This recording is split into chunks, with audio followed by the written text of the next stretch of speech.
তাহলে সিলেটে থেকে যাব। সিলেটে প্রচন্ড বন্যা ছিল গত কয়েকদিন থেকে, ঈদের পূর্ব থেকে সিলেটে বন্যা, কিন্তু সেই বন্যা পেরিয়ে মোটামুটি সিলেটের অবস্থা আলহামদুলিল্লাহ অনেক ভালো। সিলেটের স্পট গুলো যদিও আজকে জাফলংয়ের স্পট আজ থেকে খুলে দেওয়া হয়েছে, কিন্তু প্রাকৃতিক দৃশ্য ঘেরা এই সিলেট যারাই বিভিন্ন জেলা থেকে আসতেছেন, বিভিন্ন জায়গা থেকে ঘুরতে আসছেন, তারা জাফলংয়ের স্পটে যদিও এখন পর্যন্ত পানি, কিন্তু তারা এই যে মায়াবী ঝর্ণা খুব বেশি উপভোগ করতেছে।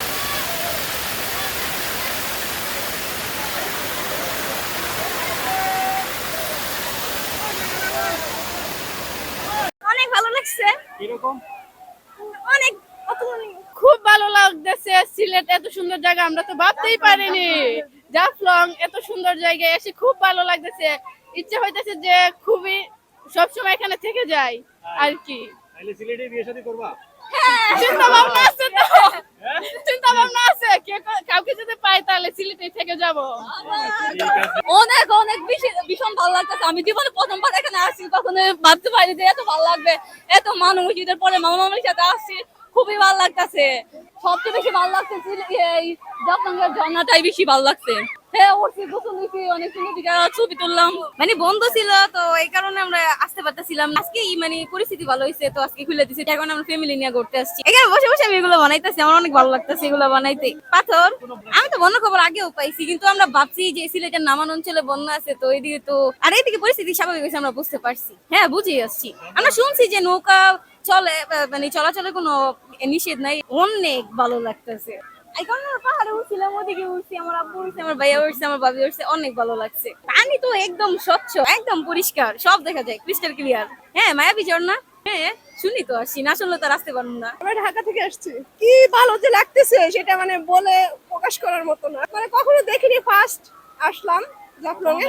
না না, মানে ভিডিওতে দেখছি অনেকবার, ফার্স্টই দেখছি। খুবই ভালো লাগতেছে, অনেক মানে এক্সাইটেড, কি বলবো যা এটা বলার ভাষা নেই। সিলেটের পরিবেশটা আসলে অনেক সুন্দর, অনেক সুন্দর। বা মানে এত মানুষের মুখে শুনছি, না দেখলে অবশ্যই বুঝতে পারতাম না যে এত সুন্দর জায়গা আছে জাফলং, সাদা পাথর। আমি দুদিন ধরে মানে ট্যুর দিতেছি সিলেটে, খুবই সুন্দর জায়গাটা। মানে আমি সবাইকে বলবো যে আসলে যেন এখানেই আসে।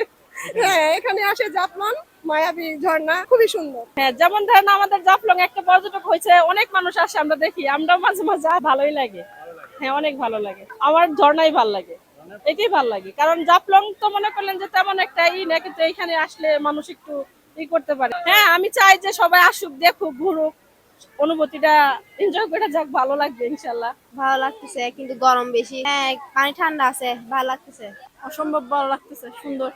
না, ফার্স্ট টাইম, ভালো লাগতেছে। ভালো লাগতেছে, বলার মতো না। এই ঝর্ণা দিয়ে গোসল করলাম, শান্তি আর শান্তি। ছেলে মেয়ে সবাই মিলে আনন্দ উল্লাস করতেছি। এত শান্তি কি আছে ভাই? হ্যাঁ, ইচ্ছে তো এখানে আমি থাকতাম সারাদিন। হ্যাঁ, শান্তির জায়গা, অনেক শান্তির জায়গা, আরাম হায়েসের জায়গা। আমরা চট্টগ্রাম থেকে আসছি। কক্সবাজার তো কক্সবাজারেই, আবার এটা হচ্ছে সিলেট হচ্ছে সিলেটেরই। এখানে ঝর্ণা তো ঝর্ণার ওই অনুভূতিটা আলাদা, কক্সবাজারের অনুভূতিটাই আলাদা। দুই ডিফারেন্স। এই যে পানি পড়তেছে, পানিটাই উপভোগ করে মানছে বেশি। ইন্ডিয়া থেকে পড়তেছে, ইন্ডিয়ার উপর থেকে পড়তে, পাহাড়ের উপর থেকে পড়তেছে পানিটা, এটাই মানুষ উপভোগ করে।